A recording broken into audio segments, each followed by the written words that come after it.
En primer lugar, Cartera cámara, se va dinero. Gracias. En primer lugar, doctora, pedirle disculpas por la demora. No, doctor, por favor. Cuestiones de trabajo nos llevaron a dilatar un poquito la entrevista. Felicitarla nuevamente por la etapa y la distancia que ha llegado. Usted Gracias. ya conoce muy bien La dinámica. el sistema y la dinámica de las entrevistas, así que bueno, abrimos la entrevista y están los consejeros para... ¿Puedo preguntar? Muchas gracias, presidente. Bueno, usted es una besada entrevistada. Gracias. Primero le quiero preguntar si usted tuvo alguna vez una sanción disciplinaria por parte de la Corte o del ministro fiscal. Yo tuve, sí, una sanción disciplinaria, no recuerdo si fue en el año 2014, 2013 o 2014. Sí, en ese momento fueron varias cuestiones que fue producto de una auditoría. En esa auditoría, nosotros recién habíamos estado informatizados recientemente, no recuerdo si, no llegábamos al año de la informatización y habían muchos legajos que nos estaban cargados.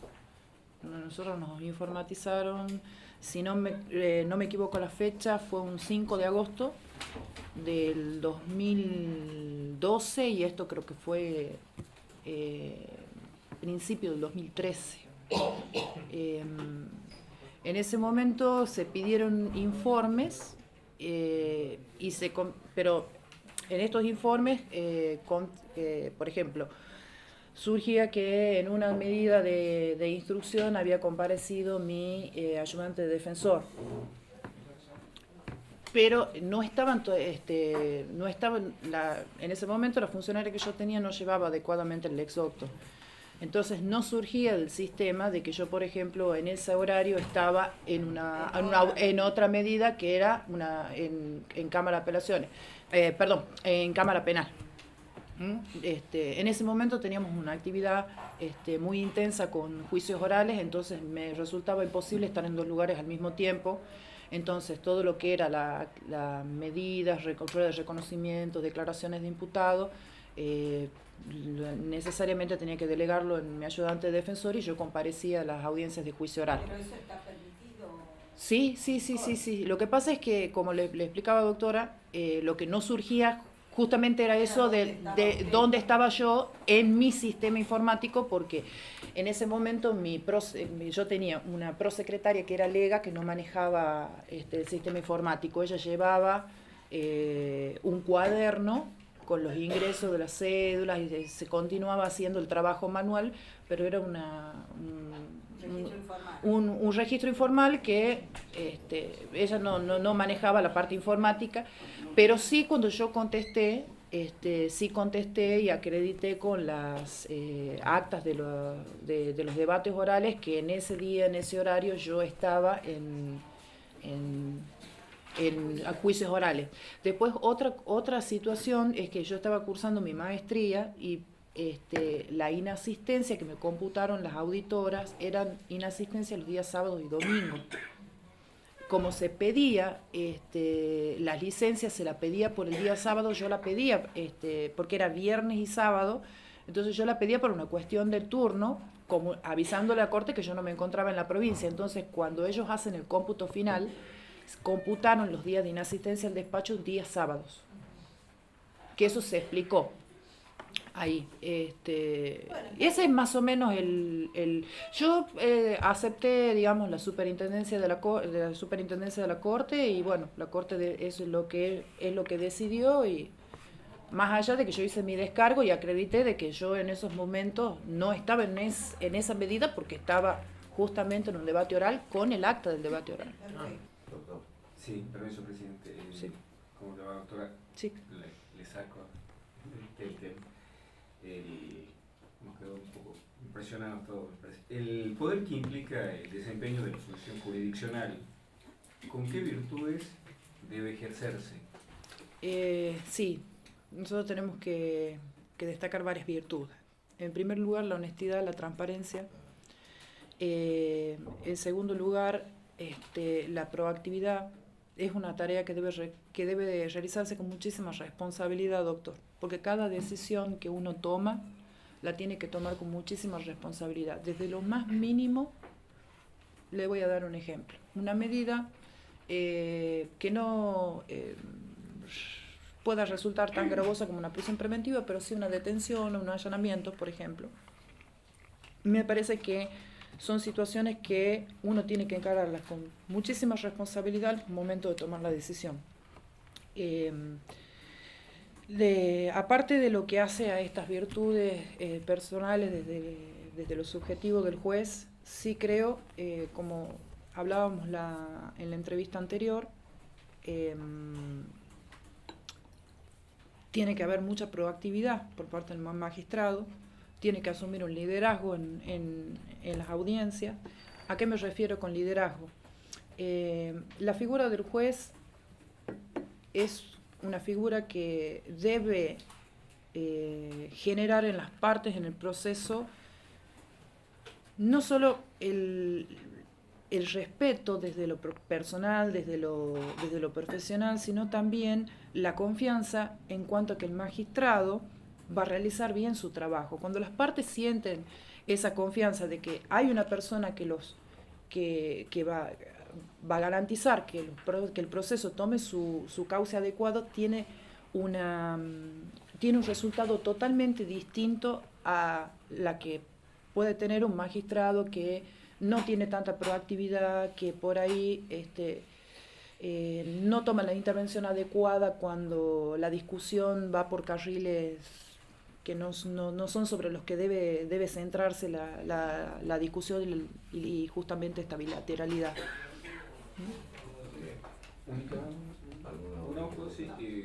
Un concepto o definición suya sobre juez independiente. Una definición de juez independiente. Bueno, hay dos cosas que hay que diferenciar, lo que es la independencia, lo que es la imparcialidad y lo que es la imparcialidad. Habíamos hablado muchas veces, yo muchas veces digo, recurro al término imparcial, quiere decir que no es parte. Imparcial quiere decir que no tiene interés. Y la palabra independencia es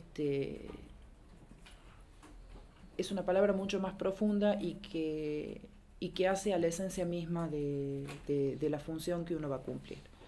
Independencia no es solo independencia de los poderes políticos. Hoy en día está muy en discusión la independencia hacia adentro del Poder Judicial, es decir, independencia de criterio hacia, por ejemplo, la Corte Suprema de Justicia, siempre respetando que existen fallos que a nosotros nos obligan a receptar la jurisprudencia de los tribunales superiores. Pero también hoy en día está muy en discusión que la independencia del magistrado tiene que ser de otros tipos poderes económicos, ¿sí? Poderes económicos que son externos y que generan ciertos grupos de presión. No nos olvidemos que hoy se está hablando mucho de los operadores judiciales, que no son nada más ni nada menos que lobistas, ¿sí? Y entonces esta independencia creo yo que es una palabra mucho más amplia y que no se centra solamente en el plano político de una independencia del poder legislativo, una independencia del poder judicial. También se está discutiendo mucho la independencia con relación a otro tipo de grupos económicos que tienen los medios, que poseen medios de comunicación, y el medio de comunicación también es un factor que influye en el magistrado, influye en el ánimo de magistrado. Bueno, hoy en día prendemos la televisión y vemos que todas las discusiones de todos los programas políticos a partir de las 21 horas, hay mucha discusión con relación al rol de los medios de comunicación también, con relación a la independencia del Poder Judicial. Muchas gracias. Sí. Muchísimas gracias. Gracias. ¿Desocupada? Bueno, muchas gracias. En el último encuentro que tuvimos, usted, cuando le pregunté cómo se estaba capacitando, refirió que iba a asistir a unas jornadas sobre sistemas acusatorios que se hicieron en la Mesopotamia, en Corrientes o en algunos Entre Ríos. Entre Ríos. Me gustaría que nos cuente cuál ha sido la experiencia en esas jornadas. Bien. No fueron jornadas, fue el primer encuentro nacional de sistemas acusatorios. Ha sido un poco raro que sea un primer encuentro cuando hay provincias que tienen el sistema acusatorio hace más de 10 años. Se realizó en Concepción del Uruguay los días 3 y 4 de agosto. Y estaba previsto que participaran 100 personas y fueron 300. Ha sido realmente muy provechoso, porque como digo, era la primera vez que había un encuentro entre provincias así que tengan este sistema. Y no quiero olvidarme de cosas que fue al final, algo muy importante, que esto fue al final ya de que se creó una comisión de seguimiento y monitoreo de los sistemas acusatorios en la Argentina. Y se estableció también que este encuentro se renueva todos los años. Bueno, comenzó, por supuesto, con los discursos de las autoridades. Después, la doctora Ángela Ledesma habló, no disertó, fue una pequeña charla, digamos así, en que, con la solvencia que la caracteriza, ha sido muy escueta, concisa y clara. Solamente no desarrolló, afirmó una idea. La idea era de que el sistema de enjuiciamiento penal acusatorio reflejaba la Constitución Nacional y los distintos instrumentos internacionales. Y el juicio por jurado complementaba la garantía constitucional del debido proceso. Nada más. Sobre esa idea habló. O sea que todo lo que ella dijo giraba alrededor de esa idea. Bueno, claro, no podía hacer una disertación porque era un encuentro. Entonces no podía hablarse dogmática ni nada. Fue una especie de bienvenida, digamos, y para incentivarnos también. Entonces, luego se crearon 3 talleres. El primer taller era para los distintos sistemas provinciales, es decir, el mixto, los que no eran acusatorios. Era para aquellas provincias que no tenían el sistema y que, bueno, seguramente era para hacerlas conocer cómo era, para que opten por el sistema si es que podían hacerlo. El segundo taller era el que nos interesó a nosotros, que era sobre sistemas acusatorios directamente. Ahí entraron todas las provincias que tenían el sistema. Y bueno, nosotros estábamos en una situación un poco rara porque lo teníamos el sistema, pero no lo habíamos implementado. Entonces, lo primero que hicimos es aclararles a los colegas que la situación está y que nosotros, por lo tanto, lo único que íbamos a hacer, no íbamos a compartir experiencias, sino que íbamos a escuchar y aprender. El tercer taller no nos interesó porque era narcocrimen y narcomenudeo. Bueno, ¿Hubo intercambio de experiencia en ese Sí, justamente a eso iba. Dieron unas sugerencias así de temas. En el taller la sugerencia era una palabra nada más. Resistencias, logros, problemas, soluciones, falencias, propuestas. 6, 7 palabras. En cuanto a la resistencia, me llamó la atención que dio lugar a una conclusión al final, de que decía que había que trabajar para evitar que los movimientos de intereses contra reforma impidan las modificaciones necesarias para lograr un sistema de enjuiciamiento penal que sea eficiente y eficaz. Parece que en la mayoría de las provincias hubo seria resistencia a la implementación del nuevo sistema. Después otra cosa que me llamó la atención, que dijeron todas las provincias, que tuvieron serios problemas con la OGA, la Oficina de Gestión de Audiencias. Yo en un momento le pregunté a un colega, le digo que yo tenía la impresión de que quienes iban a tener problemas con la OGA eran aquellas provincias que tenían ciertas carencias presupuestarias, de personal, de jueces, y que aquellas provincias ricas como Santa Fe o la ciudad de Rosario, de que no iban a tener problemas porque tienen una cantidad tremenda de jueces, hay plata ahí, hay dinero. Entonces yo digo, no va a tener problemas. Y veo que provincia rica, provincia pobre, todas tienen problemas con la obra. Me dijeron sí, porque el problema no es de organización, no es de reglamentación, no es de cantidad de recursos humanos, de cantidad de recursos humanos. El problema es de relaciones humanas. Y ese problema de relaciones humanas se da tanto en la provincia rica como en la provincia pobre. Dice, el principal problema que se tiene es que el director de la OGA generalmente no congenia con el presidente del colegio de jueces. ¿Por qué? El director de la OGA generalmente no es abogado, no conoce nada de derecho.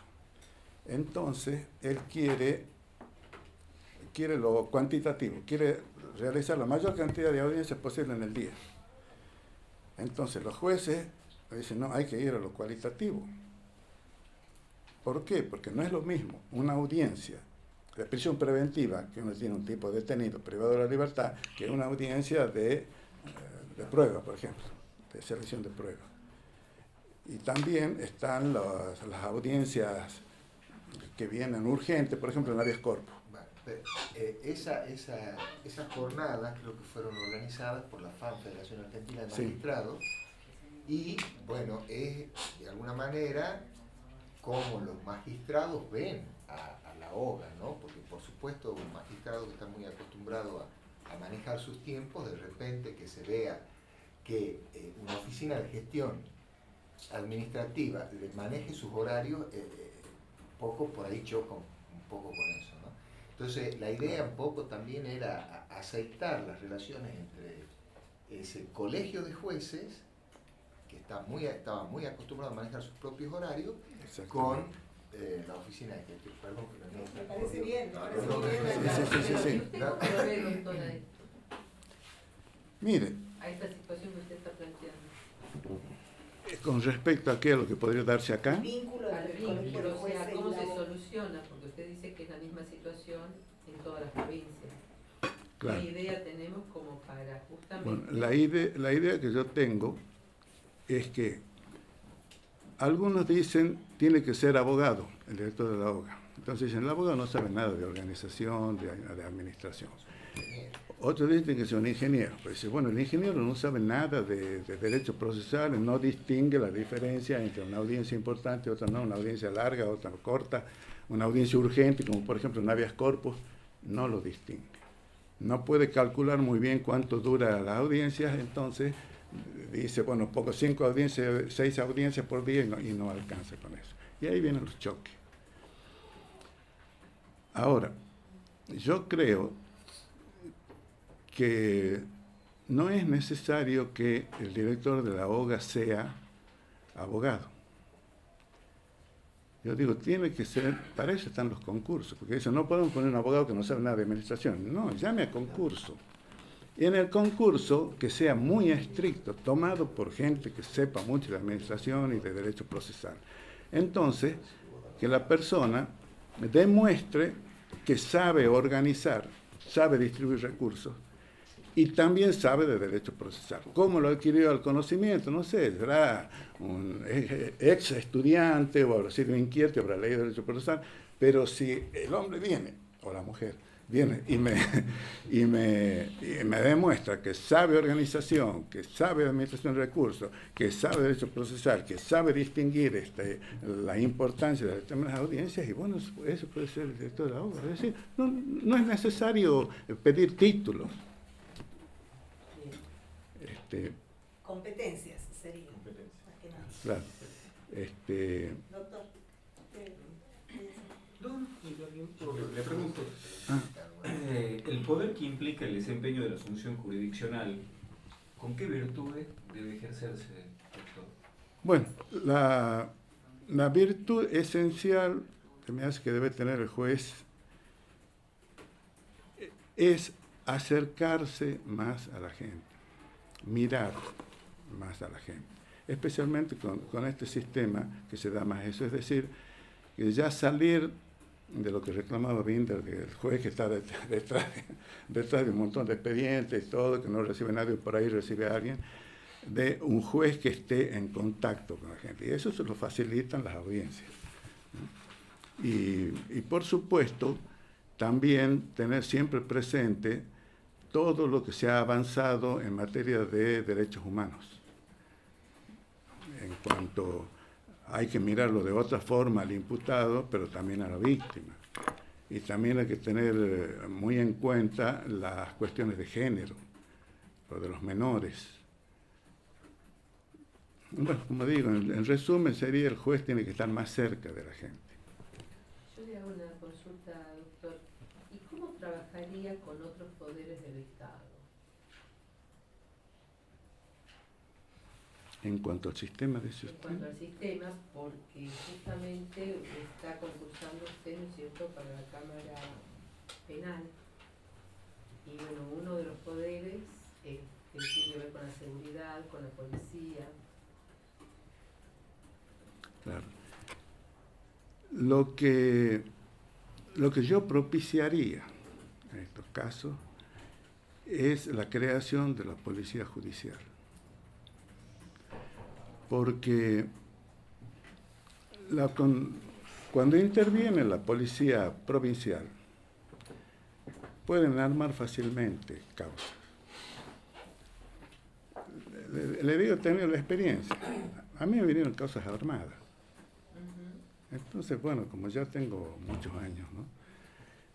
Yo miraba y decía, pero esto me está contando una película de cowboy. No es así. Entonces, y después se comprobaba que no era así, que me habían armado toda una causa. Entonces, si usted tiene la policía judicial, que pertenece al Poder Judicial, entonces la policía provincial, ¿qué hace? Solamente la aprehensión, solamente la prevención del delito y la aprehensión del delincuente en su caso. Y lo pone, habla al fiscal y dice, tengo tal detenido, ten aprehendido. Inmediatamente el fiscal hace que entreguen el detenido a la policía judicial. Y la policía judicial es la que investiga. Entonces ya es un poco difícil que armen una causa, porque va a investigar otro y bueno, y se va a dar cuenta si es armada la causa. En cambio, si el que armó la causa trae el detenido y después vuelve el expediente a la comisaría para que investigue el que armó la causa, se presta para muchas cosas. Bien, yo le quisiera hacer dos preguntitas, Sí. doctor, felicitarlo obviamente nuevamente. Y usted ha hablado de que una de las virtudes que tiene que tener el juez es el tener el contacto con la gente, ¿verdad? Actualmente usted es juez de instrucción, ¿así es? Sí. ¿Cómo pone en práctica esta virtud? ¿Cómo es el contacto que usted tiene actualmente con la gente? Y en base a eso, si usted atiende a los profesionales, si considera que debe atenderlo al igual que cualquier interesado, si toma algún tipo de formalismo para hacerlo. Y la segunda pregunta es cómo cree que tiene que ser la relación con los medios de comunicación. Bien. En primer lugar, el juez de instrucción tiene poco contacto así con el imputado, porque la investigación la lleva el fiscal. Sin embargo, a mí me llegan pedidos de presos que dicen, quiero saber la situación procesal porque mi abogado no viene, últimamente yo no sé qué es lo que pasa. Entonces, normalmente, cuando yo llegué al juzgado, me pasaban decretos que ya estaban, que venían de antes, y que decían de que debe dirigirse a que su abogado se dirija al fiscal y pregunte por qué el juzgado de instrucción no tiene erradicación de causa. nosotros no sabemos cuál es la situación de él, porque el expediente está en la fiscalía. Viene para un pedido de prisión preventiva, de cese de prisión, de una medida de allanamiento, lo que sea, se dicta la medida y vuelve. Entonces, no tenemos radicación de causa. Pero, yo le dije al secretario, tenemos todo el juzgado al día. Entonces, me dice, sí, pero esto y hay algunos que meten habeas corpus. Es decir, no piden saber cuál es la situación de ellos, sino que meten habeas corpus. Y el habeas corpus dicen porque quiero saber la situación, ¿no? Entonces, yo le dije al secretario, lo traigamos. Me dice, sí, pero lo traigamos, lo escuchemos. Este tipo no quiere meter habeas corpus, este tipo no quiere tanto saber la situación. Quiere hablar, quiere que lo escuche. Ya, tráelo. Bueno, perfecto.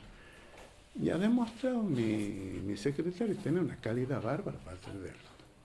Bueno, siéntese, cuál es su problema, y lo escucha. Lo escucha, y habla. A veces yo paso y lo miro, habla. Y entonces, bueno, se le dice, mire, se averigua a la fiscalía qué situación es. Después dice, mire, la situación de usted es tal cosa, bla, bla, bla. Si su abogado no va y usted quiere que le nombremos el defensor oficial y todo, se lo nombramos. Y se va a echarse la vida. Claro, porque quieren hablar, quieren expresarse. Entonces yo digo, por razones de humanidad lo traigamos. Ahora, como digo, el juez de instrucción normalmente no tiene casi contacto con el imputado. Tan solo por ahí en un habeas corpus, claro, pero sería un habeas corpus en que esté detenido el hombre, ¿no? Porque hay habeas corpus en que el amparado pide el habeas corpus estando en libertad, es decir, un habeas corpus preventivo. Bueno, eso ya es otra cosa. Pero... Y la segunda pregunta era ¿cómo cree usted que tiene que ser la relación con los medios de comunicación? Bueno, yo pienso que se tiene que brindar a la prensa la información que requiere, porque eso de que los jueces hablan por sus sentencias no me convence mucho, porque en primer lugar nosotros usamos términos latinos y lenguaje jurídico que no se lo entiende muy mucho. Claro, que lo que pasa es que el juez puede atender a la prensa, explicar o informar lo que se pueda explicar y lo que se pueda informar, ¿no?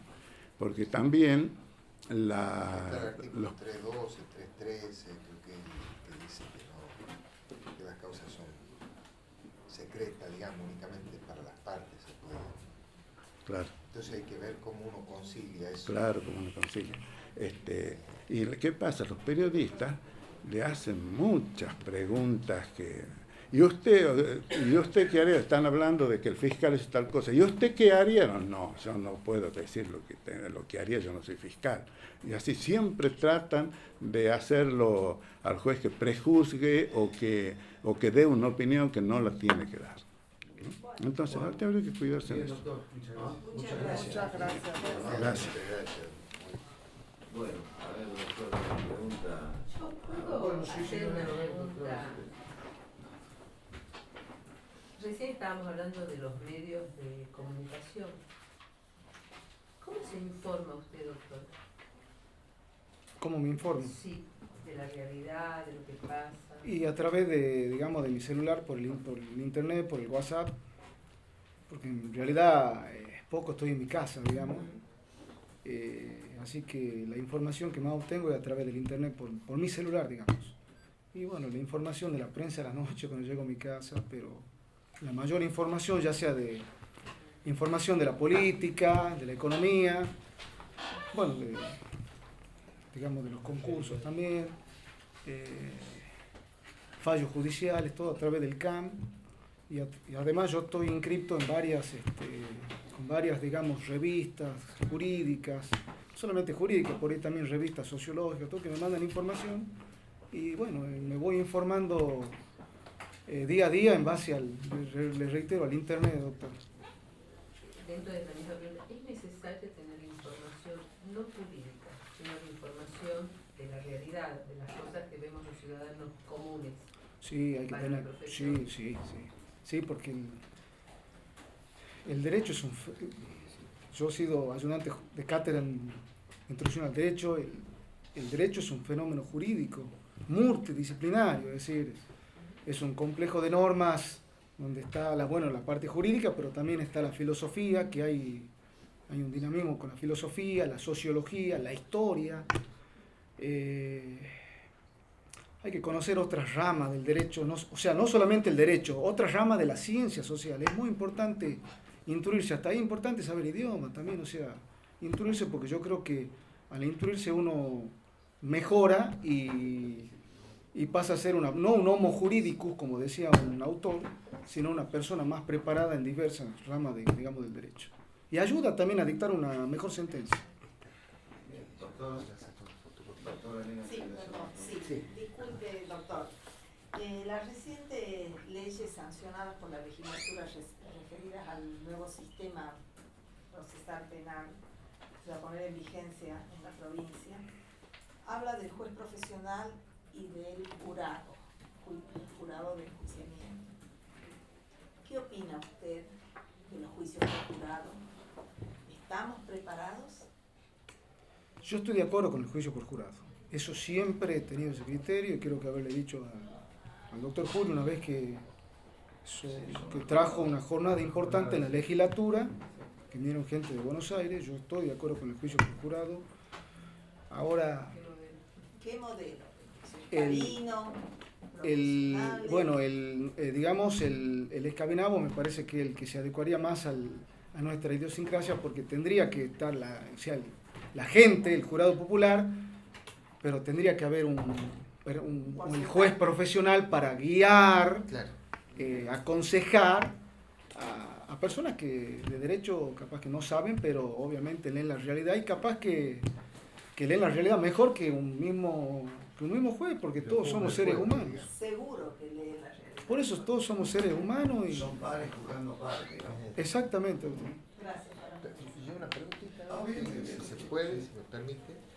Doctor, ¿qué opina usted de la desfederalización de la ley de estupefacientes? ¿Estamos en condiciones acá en la provincia de atender la problemática, aunque sea del menudeo? Yo creo que yo no estoy de acuerdo. La provincia, la justicia de la provincia está colapsada con tanta investigaciones, tantos delitos, y yo trabajo en la justicia federal y realmente no veo impedimento alguno que continúe la justicia federal trabajando. No hay colapso en la justicia federal. En la justicia federal no hay colapso, trabajan bien tranquilos ellos. Además, hay una cosa importante que no ocurre en la provincia. Ellos delegan, los jueces son los que llevan las instrucciones de las causas, a diferencia de la provincia. Pero los jueces federales delegan muchas veces la investigación en los fiscales federales. O sea que yo no veo, en estos momentos yo creo que no es el momento adecuado para trasladar, digamos, competencia en materia de estupefacientes a la provincia. No, Muy claro. Muchísimas gracias. Muchas gracias, doctor. Bien, gracias, ¿no? Muy amable. Bien. Bueno, felicitarlo, doctor, por la instancia que ha llegado. Usted ya conoce el mecanismo de la entrevista, ¿no es cierto? Sí. ¿Qué entrevista es? ¿No? La segunda. La segunda entrevista. Perfecto. Bueno, entonces vamos a dar comienzo ¿Qué a la tal? pregunta por parte de los consejeros, ¿no? Permiso. Doctor. Doctor, ¿qué tal? Sí. El poder que implica el desempeño de la función jurisdiccional, para usted, ¿con qué virtudes debe ejercerse? Con la primera, la templanza. La segunda, la prudencia. Y son las virtudes, digamos, dos de las 7. Yo le agregaría el sentido común. Perfecto, clarísimo. ¿Cuál es el vínculo, como le va, doctor, Buenas. que a su criterio debe tener el juez con su relator?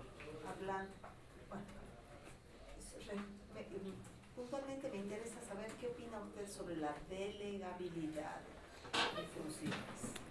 Bueno, estoy en contra de la delegabilidad de funciones cuando se ejerce la magistratura, especialmente con el nuevo sistema donde el juez tiene que elaborar su sentencia de acuerdo a su conocimiento, al paradigma que tenga del derecho, y dictarla y fundamentarla.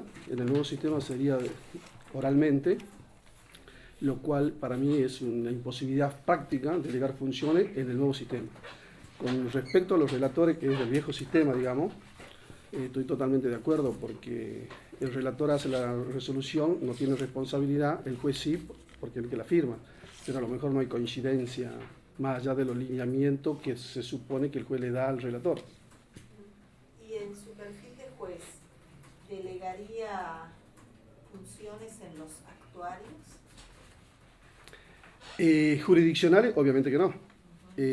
Judiciales o de mero trámite o cómo se organice, o delegaría las funciones que son administrativas, porque creo que la función del juez es la función de dictar o decir el derecho.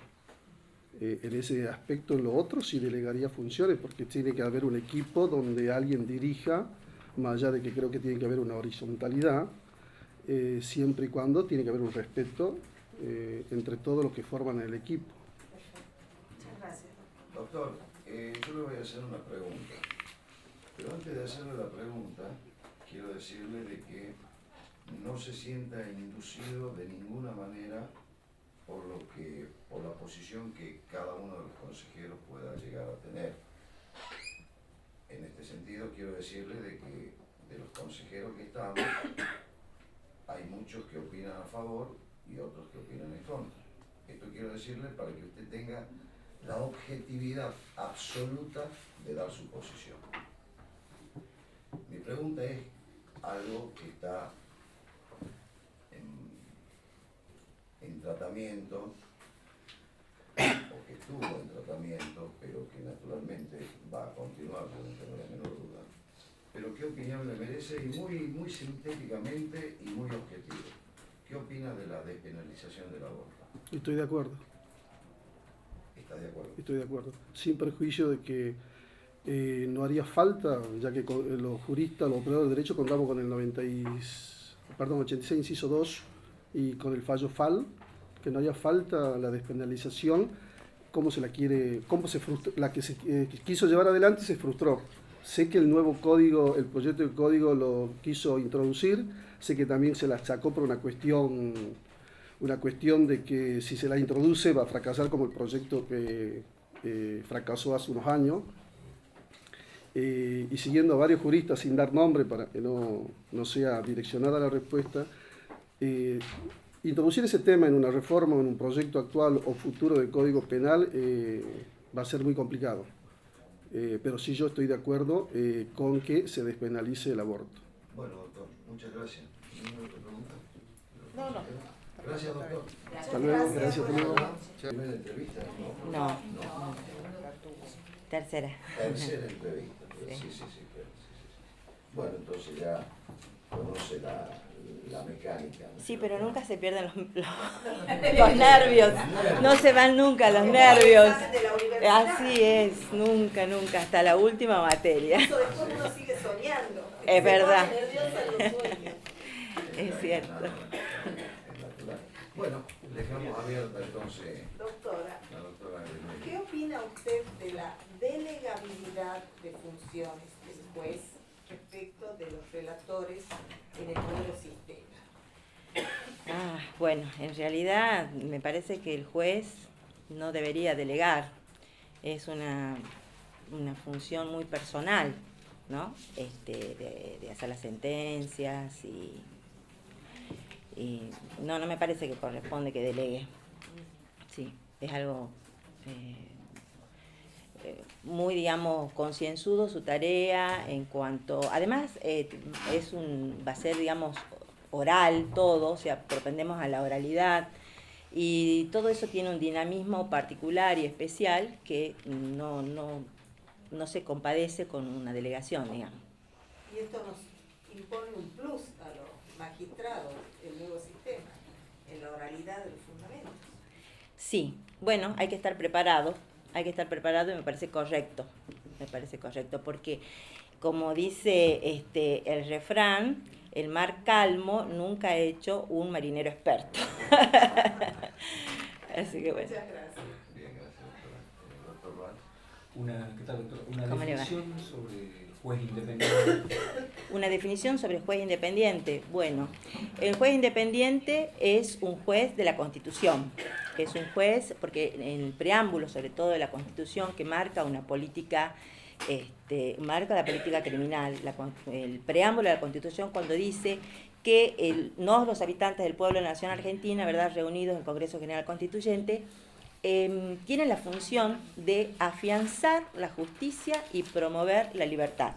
Y desde ahí sale la política criminal, que tiene que, digamos, todas las leyes, todo el resto de las personas que están en un cargo determinado, porque, y sobre todo la justicia, afianzar la libertad. O sea, por eso somos un país que tenemos como fundamento la libertad y tenemos un derecho penal liberal, que tiene que ser racional, y dentro de esa racionalidad tenemos también uno de los principios fundamentales, que es la proporcionalidad.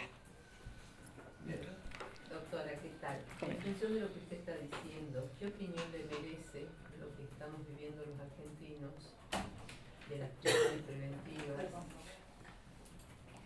en estos casos muy conocidos, que es lo único que ustedes se saben y es lo único que se ve en la televisión?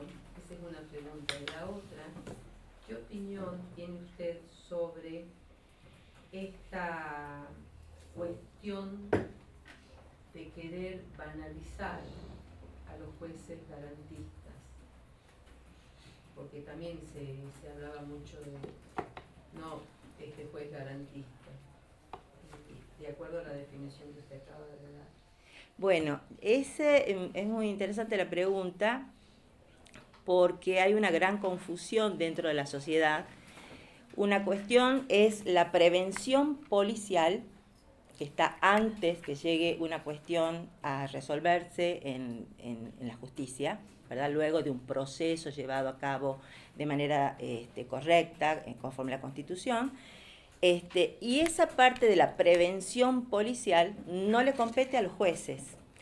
Los jueces tienen que ver y sostener la Constitución en todos los aspectos del proceso, para que cuando una persona sea condenada, castigada, ¿verdad?, con una sanción penal, sea en un proceso justo. Y un proceso justo es el que ha tenido una acusación, una defensa, unas pruebas, una producción de pruebas que se han llevado o incorporado legalmente al proceso, y una sentencia debidamente fundamentada.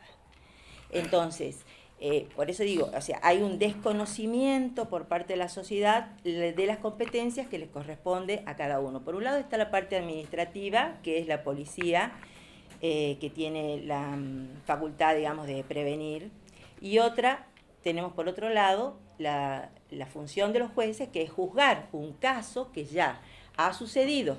O sea, no estamos en la prevención, estamos en un hecho concreto que ya sucedió. Estamos un hecho juez, histórico. Hecho histórico, exactamente. ¿Cree que ahora hubo alguna parte que falta? Me parece que falta dar a conocer un poco de publicidad sobre estas cuestiones, sobre estas diferencias. Y con respecto a la banalización de los jueces, que digan jueces garantistas o no garantistas, pues los jueces son jueces de la Constitución y tienen que velar por las garantías constitucionales. O sea, no hay otra. Venía ayer en un taxi y el señor me decía, el chofer me dice, yo creo que estamos así en este país por culpa de los jueces. Entonces le digo, pero ¿por qué por culpa de los jueces? Bueno, ese es el concepto que tienen las personas. Entonces estaría bueno,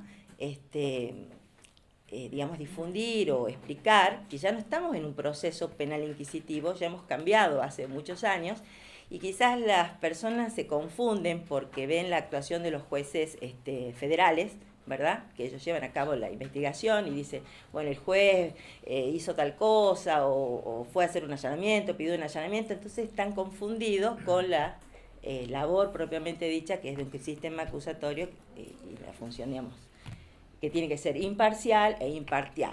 Y esto, digamos, trae a consecuencia el hecho de que un juez no tiene que suplir la negligencia de las partes. Tanto el fiscal, ¿verdad?, que acusa con unas pruebas sólidas y legales, introducidas legalmente al proceso, y la defensa también, cómo va a armar su caso y cómo va a armar su defensa. El juez es un tercero imparcial que no tiene que suplir la negligencia de las partes. Bien. Está bien. ¿Alguna otra pregunta? No, nada. Bien, gracias, doctora. Muchas gracias. Gracias a usted. Un gusto estar acá. Bueno, doctor, usted ya conoce la mecánica de la entrevista, ¿no? Sí, un poco nervioso nomás porque hace mucho que no vengo. Pero bueno, sí. Fabián, Bueno. Sí, que una definición de juez independiente, Fabián. ¿De qué? De juez independiente. Y bueno,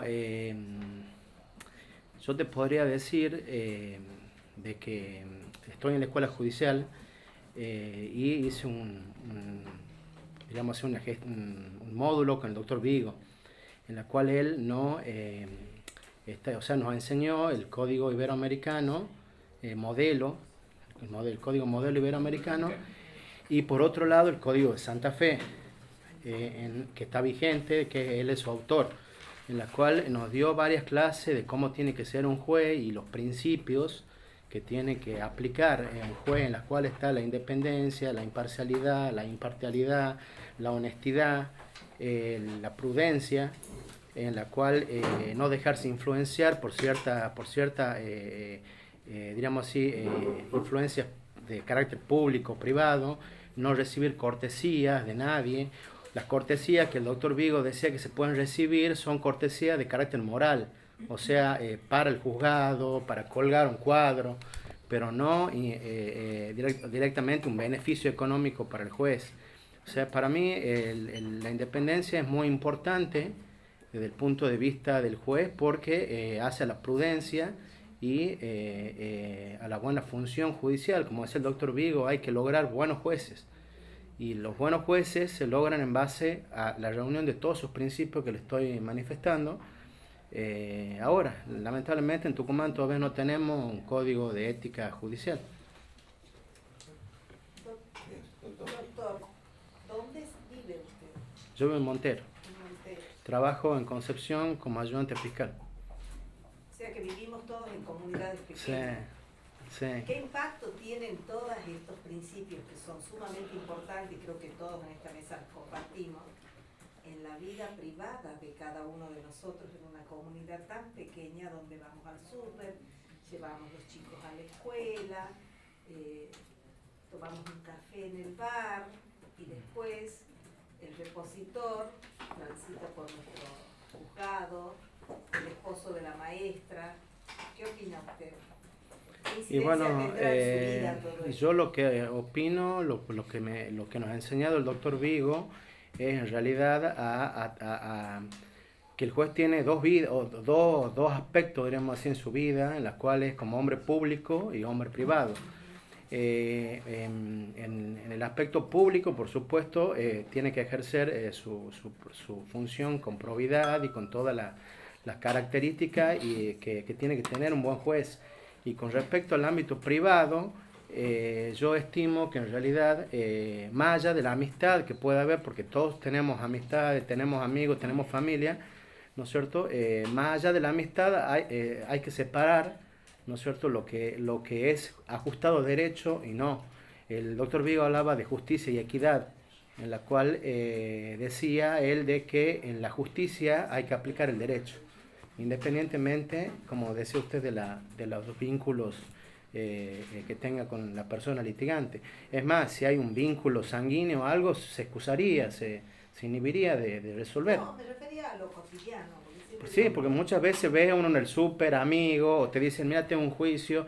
La cuestión es, para mí, hay que saber diferenciar, tener la fortaleza de diferenciar lo que es la función judicial y lo que es la vida privada.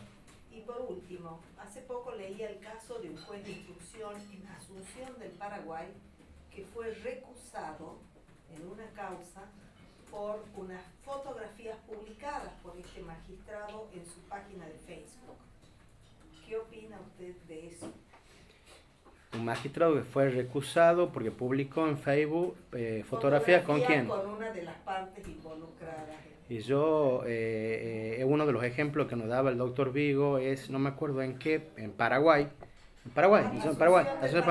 Bueno, el doctor Vigo nos daba ese ejemplo, que en realidad salía con senadores que eran amigos y en realidad tendría que recusar para lograr esa independencia que se quiere, esa imparcialidad. En realidad habría que exigirle al juez sobriedad. Hasta en los medios públicos, hasta en el celular. Yo lo que pienso, doctora, discúlpame, lo que pienso es que el juez en la vida, diríamos así, en todos los aspectos de la vida, el juez es una de las personas más poderosas que hay. En cuanto porque administra la justicia y como muchas veces yo estoy terminando la escuela judicial, ahora ya probé todos los módulos, estoy en el entrenamiento penal, hice una maestría en Derecho Penal en la Universidad Austral, estoy por hacer la tesis para defenderla en octubre, hice curso en el Ministerio Público Fiscal y aparte estoy haciendo ahora la especialización en Ministerio Público Fiscal dictada por el Ministerio con intervención de la UBA. Acá la dictan acá. En realidad, en la Austral tuve la gran satisfacción de tener el doctor Jaime Vera, que es de Chile, donde vino una semana completa y nos dio unas clases de litigación oral. Armamos un juicio, cómo se tiene que es el sistema adversarial, un juicio, cómo se incorpora la prueba en el juicio. Por supuesto, indagando sobre la credibilidad, el perfil del testigo y un montón de cosas previas antes de entrar a lo que en realidad uno quiere obtener de ese testimonio.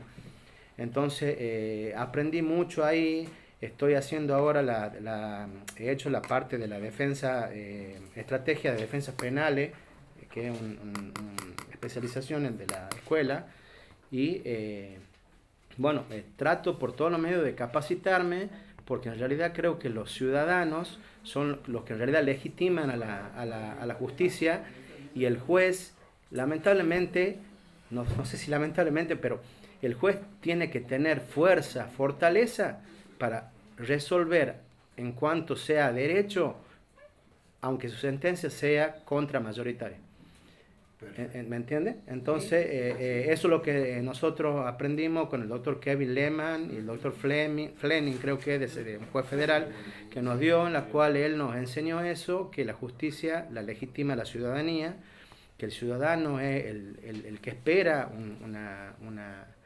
una solución rápida de la justicia, y no como ahora que tenemos un problema con todas las leyes estas que han salido ahora de la legislatura, que yo estoy viendo que en la legislatura están poniendo todas las ganas ahora para que el sistema avance y se aplique.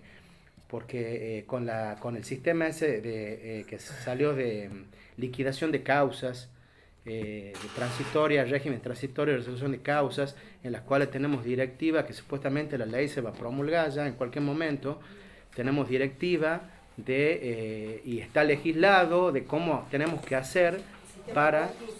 ¿Cómo? El sistema conclusional. Claro, conclusional, para que no quede, diríamos así, una fiscalía residual, sino esa es la intención, pero no sé si se podrá lograr o no, porque constantemente están entrando causas, y no se le puede tampoco decir al ciudadano archivo, no darle un trámite con un trato digno como corresponde y darle una solución. Depende, hay delitos graves que también se lo tiene que ver cómo se la va a concluir. Me permite, yo lo veo. Sí, doctor. El fuero penal es un fuero que a uno le provoca muchísimo estrés, muchísima tensión. Y como usted ha manifestado estar en la escuela, también la tuvo de profesora la licenciada Barrio Nuevo. Sí, hace años ya. Sí, hace la primera etapa quizás. ¿Cómo cree hace usted? Mucho ya no me acuerdo ya. ¿Cómo maneja los estresores? en su vida privada? ¿Cómo cree que Y puede bueno, yo trato, todavía no puedo, pero trato de separar mentalmente lo que es el trabajo y lo que es la familia. Yo ocupo muchas horas, doctora, en la fiscalía porque estamos de turno, tengo el teléfono, no duermo de noche en los días de turno, entonces hay que salir a veces 3, 4 de la mañana porque hay un accidente, una persona muerta, hay que controlar el operativo policial porque en realidad tenemos una policía que es ineficaz, una policía que en realidad no te borra a veces rastro del delito, no sigue el protocolo de actuación policial como corresponde. Hay policías que son incluso oficiales de policía, que son unas personas totalmente inexpertas, que el fiscal le manda un decreto que hagan algo y te mandan cualquier cosa que nada que ver con lo que se ha ordenado. Y hay veces, como tiene una causa hoy, justamente de un incendio que ha habido por una usurpación. Entonces se le manda que haga una contratación, que haga información sumaria de vecino, fotografía y contrata la veracidad. Y me viene, diciendo de los linderos, cosas. Disculpe que le interrumpa. Y los estresores, como usted me está diciendo. ¿Cuáles son los recursos que usted tiene o que utiliza o que utilizaría para manejar todo ese estrés, ese cúmulo de estrés? Yo lo descargo, lo trato de descargar mediante actividad deportiva, mediante digamos así, la familia, que uno en realidad sale, se despeja. En la vida uno tiene muchos tropiezos, muchas desilusiones que se van dando y bueno, lo hacen a uno en realidad retroceder un poco, ¿me entiendes? Pero gracias a Dios tengo una familia bien constituida, unos hijos que estudian y bueno, trato por todos los medios de desviar todo ese estrés, ¿no es cierto? Más en el deporte, más específicamente en Monteros Volley no, en Monteros Volley voy a correr. Pero no, cuando era chico sí jugaba al vóley, pero era cuando era chico. Bueno, muchas gracias, ¿no? Hasta luego.